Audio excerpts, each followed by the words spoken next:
Class. This short lecture is going to be over 2.2 business messages. So, up to this point in Module 2, we have been looking at mostly the writing process. So, today we're going to dig in a little bit more specifically when it comes to business messages. And as you see on the screen, we're talking about exchanges between people who are within an organization or within a business.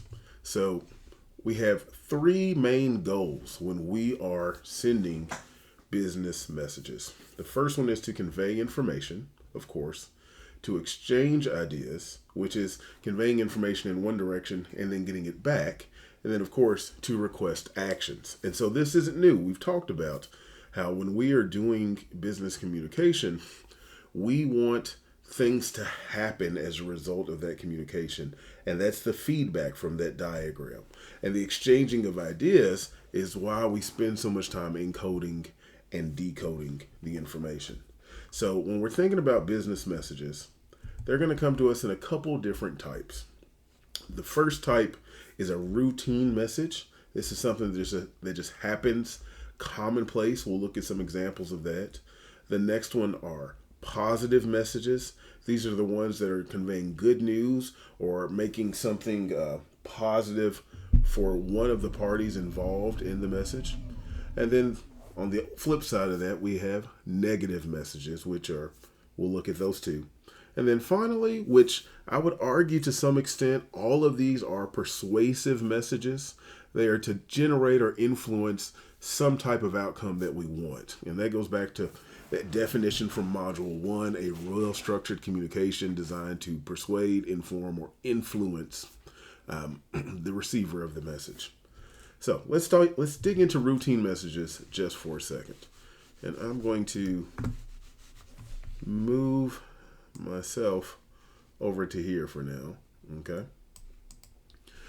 When we're talking about a routine message, this is something that could be done by a computer. It could be automated, but it is something that happens on a regular basis, right? So this is a confirmation of a meeting time. It is an acknowledgement of a payment or some type of document that you were looking for, or a status update. The thing about routine messages is that while they are routine, they are still important, because what we will find is that the routine messages make up a large percentage of the messages that we communicate through an organization.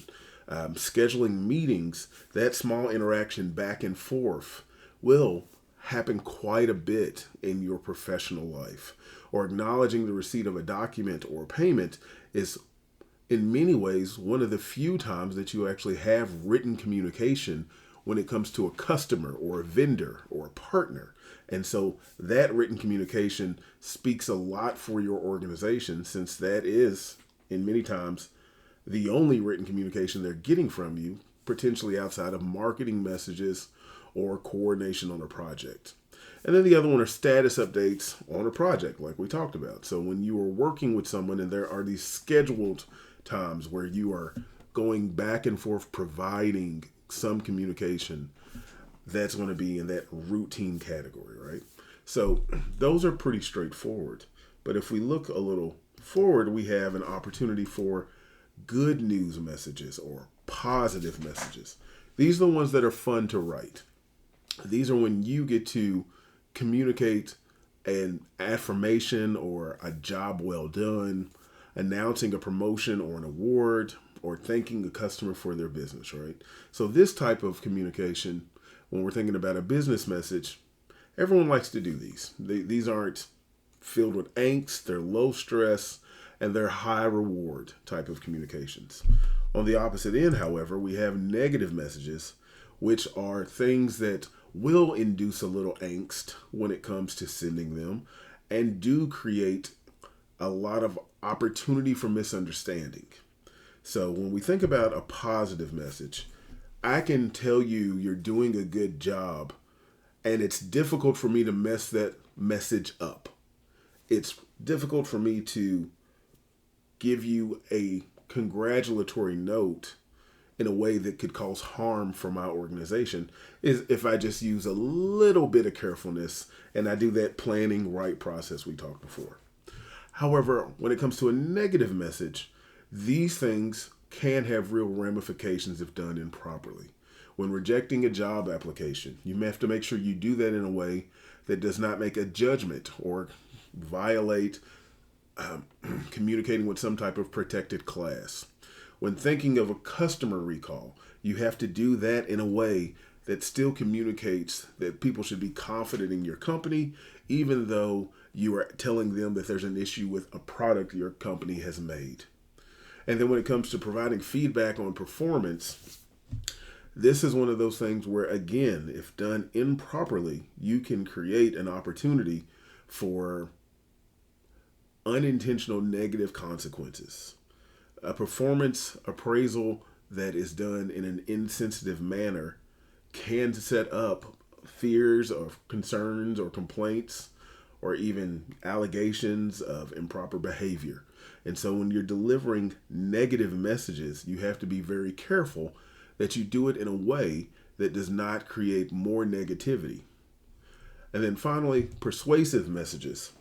Now, these are the ones where you are trying to get a very specific action from the person you're communicating with. We've talked about this at length when we are talking about what is the strategy for your message.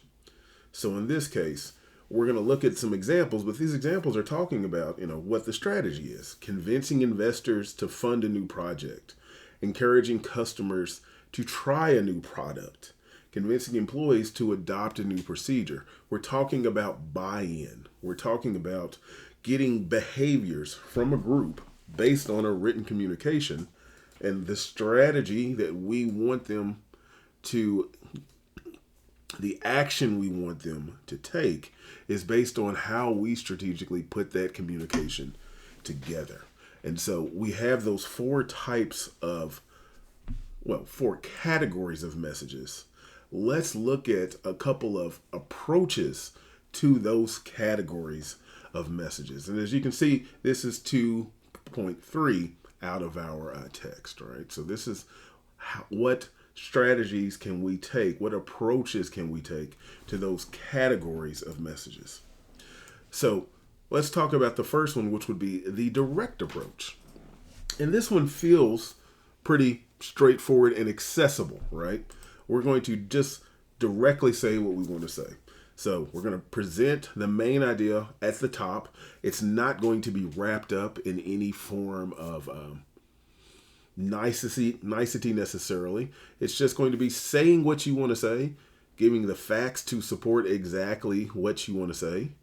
And this is always good for a positive message. And I think we've got an example here. We've got some examples coming up. Let's get through the different types. So I'll go back. With the direct approach, this one is often the easiest to author because you are directly stating whatever information is requested of you. The useful information is also pretty much the deliverable for whatever that message is. Okay. You did a great job. Well, what do I say? I say, you did a great job. Very direct.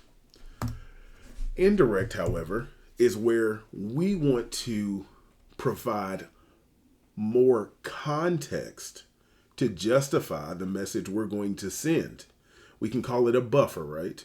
If I'm going to tell you that you're doing a poor job, I can't just say you're doing a terrible job and leave it there, because that is going to create all other unintended consequences from that type of message. So what we need to do is provide background.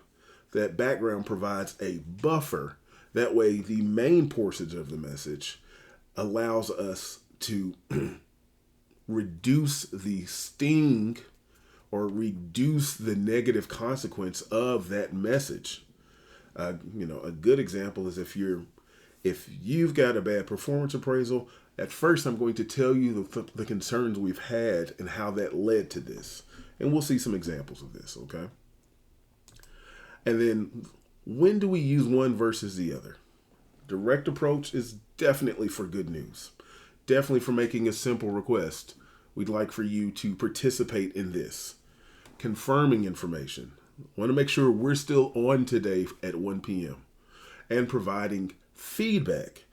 With a caveat, when you're providing feedback, make sure that the feedback still hits the tones that make sense for the direct approach. If someone says, how did I do? Well, how was my performance in the meeting? If they did a great job, you did a great job. If they say, how was my performance in the meeting? And they did a terrible job, you want to be mostly direct, but you're still going to want to give some of that buffer information. Because if you tell someone you did a horrible job in the presentation, you can't leave it there. You can give them the facts, but you also need to give them some buffering interpretation to why they know you feel that way and not that you're just being critical for no reason. Okay? And then here's an example, right? This is just a routine email request. It's the direct approach. I'm going to summarize it because you guys can read. Let me make sure that I'm not blocking that part of the screen. I'm writing for the college to request you as a speaker at our commencement ceremony. Then we go on. Here's the time, the day, the date, the location. We'd be honored if you'd be a part of it. Thank you for considering. Here's my information. Reach me here, Byron. Very direct, and it's routine, which means that there's not going to be a whole lot of misinterpretation here. And it's just a great example of when to be very direct for a routine. And I would feel like this goes into the category of good news as well. No one is ever angered that they've been requested to speak at something important. They might be disappointed that the timing is such. They may have conflicts, but you're not mad at being offered that invitation. Another one is an order acknowledgement. Someone's bought something. We get these from Amazon all the time, or you may not shop at Amazon, but if you've done any online purchasing, you've seen this, right? Thank you for your purchase. Here's the details on when it's going to get shipped. If you have any questions, let us know. Very direct and to the point. And the indirect approach here would be completely inappropriate. Could you imagine getting an order acknowledgement and it says, oh, just to let you know, we operate 45 distribution centers, each of which have 40,000 employees. And because of that, it's going to take 10 to 12 days of shipping. You don't care. As a matter of fact, you're probably insulted. It has nothing to do with me why it's taking so long. So you don't bring that up. You just directly tell what's going to happen and everything stays on the up and up. So let's look at the indirect approach, right? Well, we're going to do this when things are sensitive or negative. We've talked about that. Bad news, refusing a request when something's complex, and sensitive topics. And so let's look at some examples of those. All right, so here we have a bad news message. And this effectively is going to be, some people are going to be fired, right? A reduction in force. So we're not just going to come out and say, hey, we're letting people go, because that would sound an alarm bell in people's minds, and it would create difficulty for a lot of folks who are uncertain on whether or not they're going to be there. Now, don't get me wrong. There's no way to avoid creating a negative morale situation when you send out a message, but you can mitigate how strongly the impact is felt by your workforce by using the right language. And so here, our company has been experiencing declining sales due to the competitive market. So we're going to provide context. We've explored many options to improve efficiency and to reduce costs. So we've been working on it. So sales are declining. We've been working on it. And while we have had some success, we need to reduce our workforce to stay financially stable. So there's our context. And we have buffered that bad news. And the bad news is we need to reduce our workforce. So that's it. We didn't just say our company will reduce our workforce starting April 1st, because that would be too strong of a message. And it would not signal that there have been some successes and that everything isn't just going to a bad place in a handbasket. Okay. And then when we look at the second part of this, starting April 1st, we're going to eliminate second shift. That's the who, what, when, where, and why. We'll meet with individual employees who are infected to let them know by the end of the week. So this is a good example of a bad news message that I believe is well constructed, or as well constructed as a message could be, that's delivering this type of content. This is bad news. It has to be handled with care. It has to be respectful of those who are going to be impacted. And it needs to also not target an individual specifically in the email, but let everyone who's going to be affected know that they're going to be affected. Because this email is just opening the door for the follow-up action. So this is the indirect approach, and this is a great example because this is sensitive. This is bad when it comes to position security, and it's something that needs to be handled with care and could have a very negative consequence. If this email was leaked to the public, your company's public relations group could support everything in the email. An outside reader could read this and say, well, it makes sense. It's unfortunate, but it makes sense. And that's the strategy you want for this type of communication. It's an indirect approach, but it gets you to where you want to be, which is where the person who's receiving this has some understanding of why this was inevitable and was the right choice. Another example is refusing an email request. So this is someone who someone's reached out to you wanting to sell you some services. And this is just a response that keeps the door open for future business.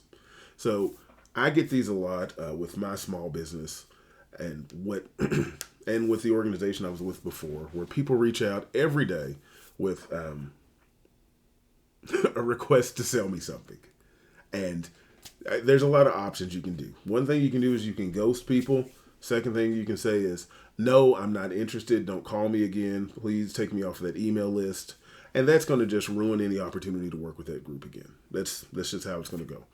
And that may be good. That may be what you're looking for. But if you want to keep a door open, you can also decline like this. Thank you for the time to put together this offer of your services.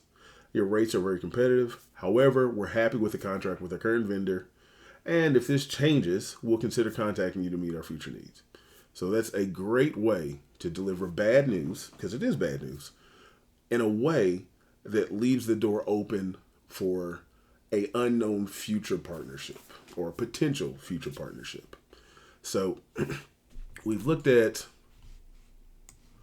the direct and indirect approach when it comes to delivering information, right?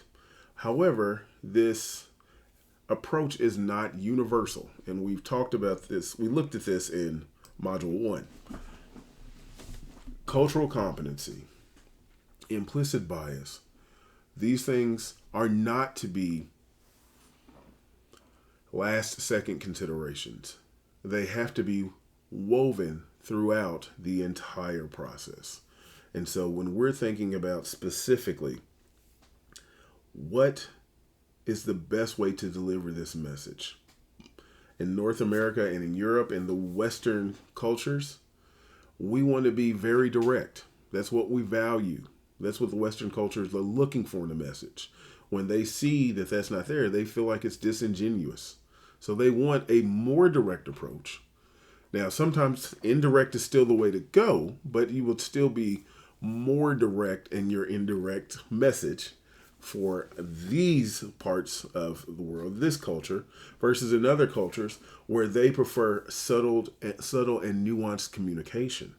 So in places where the information is the commodity, directness is valued. In places where the relationship is the valuable aspect, then nuance and subtlety is valued, because you want to make sure that that what you are looking to value is paramount for the strategy of the communication. If I am valuing the information, then the information must be crisp and clear. And so a more direct approach seems appropriate. If I'm valuing the individuals who are the receivers of the information, then I need to make sure that the information I'm conveying isn't so direct that it alienates the receiver of the message, because the relationship is what's of value. So when you're doing these communications, this goes back to that audience research we talked about in Module 1, and we looked at a little bit in Module 2.1, which is the demographics. That's their geographic area, North American, Northern Europe, the Western countries versus kind of the Eastern style countries, cultural countries, and the psychographics. What's going on in their mind? Is it all about the information? Is it all about the process, or is it about the relationships? Because that differential makes a difference in how you should communicate in the appropriate way that you should get your message conveyed. Okay, so we'll look at 2.4 either in a future video or for my in-person class. We're going to cover this in class, so you won't see the video. And thank you for your time.